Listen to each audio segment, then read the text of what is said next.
Hi everyone. Today I'm going to talk about hands. Hands. We've been talking about different body parts this week, and I'm going to focus on the hands. So here's a lovely pair of hands. And we've been talking a lot about how we all need to wash our hands for 20 seconds or 30 seconds to keep them clean so that we don't get or spread the coronavirus. We used to shake hands when we greeted people. Now we're not getting close enough to shake hands, and we're not shaking hands. Some people wonder if we're ever going to shake hands again after this coronavirus. We're going to maybe find a different way. Someone suggested this greeting, which is done in other parts of the world, namaste. And we're telling everybody, don't touch your face because you could have germs and virus on your hands, and then if you touch your face, it can get in your face and then get you sick. At transition, we say to ourselves, and we say to our students, calm hands and hands to self. So with our hands, we grasp and grab and take things and throw things away, throw things in the garbage.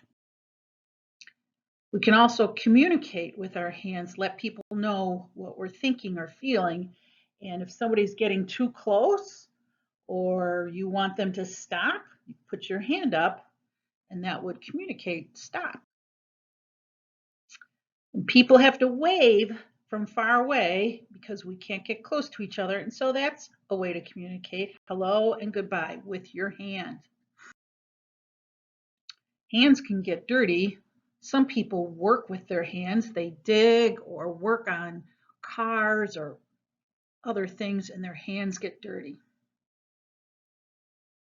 Some hands are beautiful and they have beautiful nails. This reminds me of Miss Laura. And some people's hands look like this.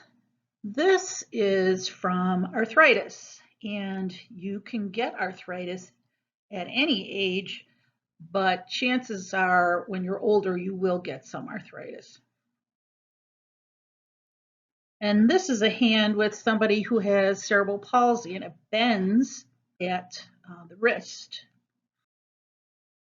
And that's another hand with cerebral palsy, and the fingers bend differently. You can also do exercises to strengthen your hands. And these are exercise balls that you squeeze to strengthen your fingers and your hands. And these are different kinds of splints to wear. Sometimes people get a sore hand or sore arm, and so they put a splint on it to keep it still. Sometimes it helps to spread our fingers and not let them curl up. And these are football players, professional football players. And I think they have broken their fingers so many times or jammed them playing football that they didn't heal well. And you can see now, I don't think these people are playing anymore. I think they're retired, but their fingers are kind of a mess. We use our hands to communicate. If you are deaf or hard of hearing, or you prefer using ASL, then you would use your hands. And the first sign is be careful. And the second sign, we see that a lot. It means help. And the last sign means good or thank you.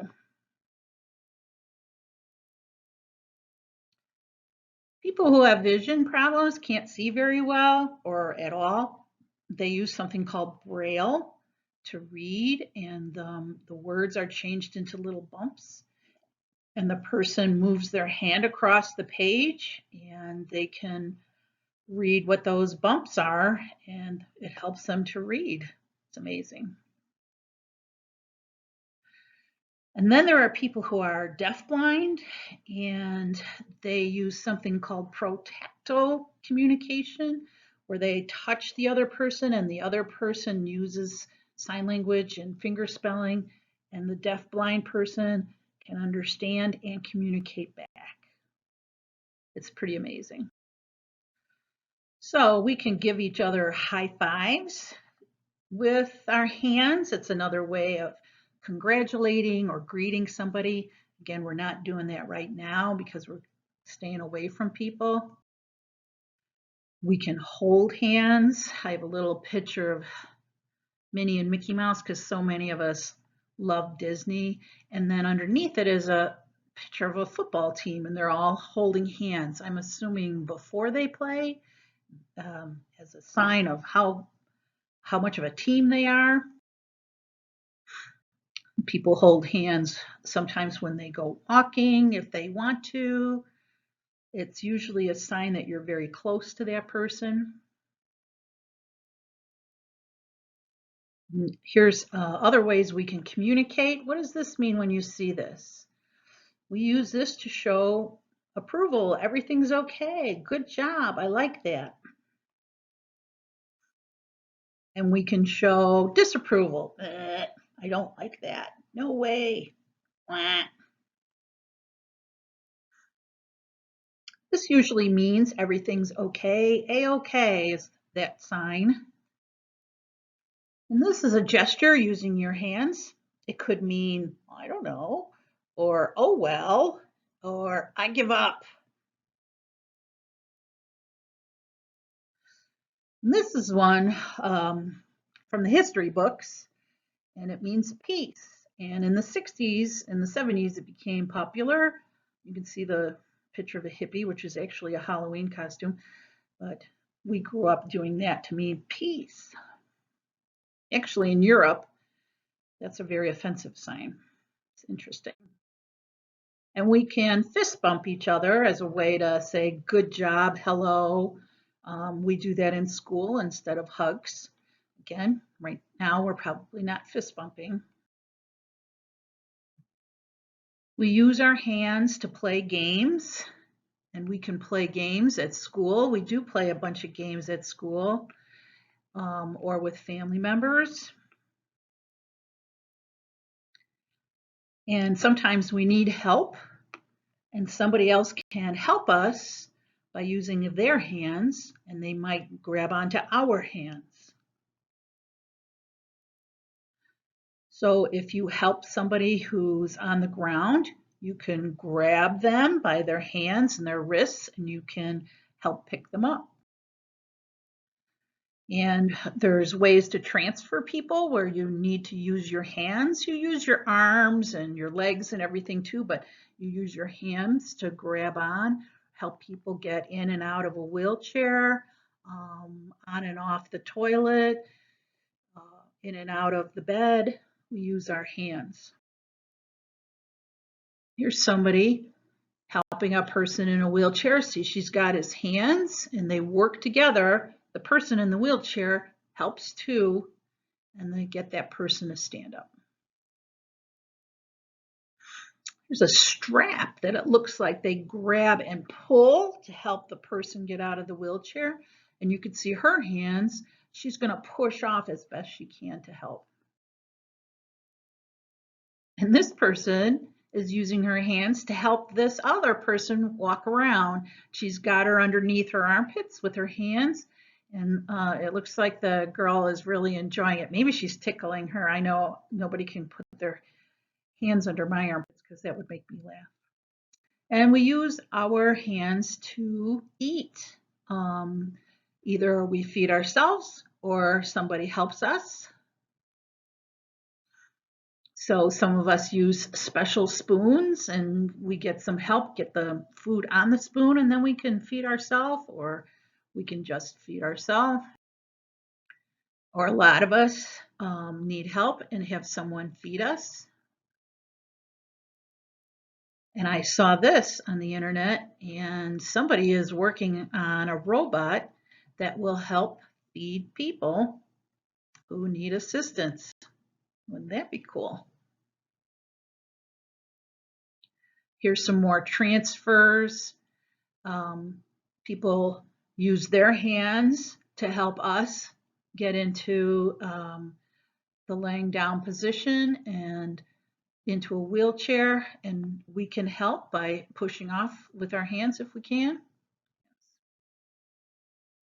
We can make dough with our hands. I know a lot of people that are home now that don't cook that much. They're getting a little bored and tired of being home, and a lot of people are making bread and they're using their hands to knead the dough. And you need your hands to activate your wheelchair to show your wheelchair where it needs to go. Some of us have communication devices and we have to use our hands to make that work, to speak for us. You use your hands to press on that button. You don't have to be in a wheelchair to want to use that button. Sometimes I press on that to go through the door. And here are some interesting inventions. This man lost his arm. I didn't read about how, but they've put on a mechanical arm and they're seeing if they can help him learn how to open and close his new mechanical hand, and so that he can be able to use it. There's another mechanical hand, and this person is trying to do a Rubik's Cube. Here's another fascinating story. Again, I didn't get all the details, but this woman had new hands put onto her. And you can see they're really big because they're a man's hands, so they're bigger than hers. And she is working on exercising and getting them so that she can use them effectively. At transition and some other places, we use hand over hand. That's how we help people do different tasks. Maybe we help people cook or draw, use art, playing games. This one's using a computer. So sometimes we need hand over hand to help people participate. Here's another hand over hand, helping somebody write. Sometimes people use their hands to push a wheelchair.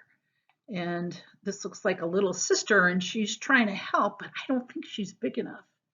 And I think the brother knows that, and that's why he's laughing, because she wants to help, but she's too little. But here's somebody, and they're using their hands to push the wheelchair. We use our hands to point to what sometimes we're thinking about, or we want to get somebody's attention. And it looks like this person is teaching, and he's pointing to what he wants the student to look at. We can use sensory toys with our hands. Sometimes we just need a break and we need to touch something and it might help us relax or distract us. We might want something soft like the inside of a stuffed animal or a duster. Of course, I was thinking about our friend Crystal with the animal, but some of us really like to touch things with our hands. Or we could do art projects with our hands. This looks like a finger painting thing, but we can paint, we can draw color, we can glue, tape, build.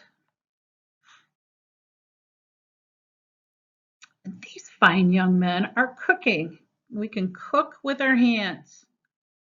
And I know Miss Aileen has had many, many cooking activities. We can also hug. Now we use our arms too, but we also use our hands to kind of hold on. And this woman's using her hand and she's giving this guy a hug and he's hugging her, and we use our hands to help us hug. You always have to remember, not everybody likes to hug. So right now we're not doing a lot of hugging, but in your family, you should always ask. They might not be in the mood, or they might just not be a hugger. So you need to ask. You can see this guy does not like to hug, but the other woman is holding him with her hands and her arms. But most people, a lot of people like to hug. And this young man is grabbing, he's holding on with his hand, and he's given this person a big hug. I don't know if that's his mom or his sister, but they're using their hands to hug each other. And we can use our hands to give a kiss. And I was thinking of Jake with this one because he really loves Taylor Swift. So we can blow a kiss. And we can wave goodbye. So I'm going to say goodbye to everybody. And I'm happy to see you, and enjoy the rest of your day.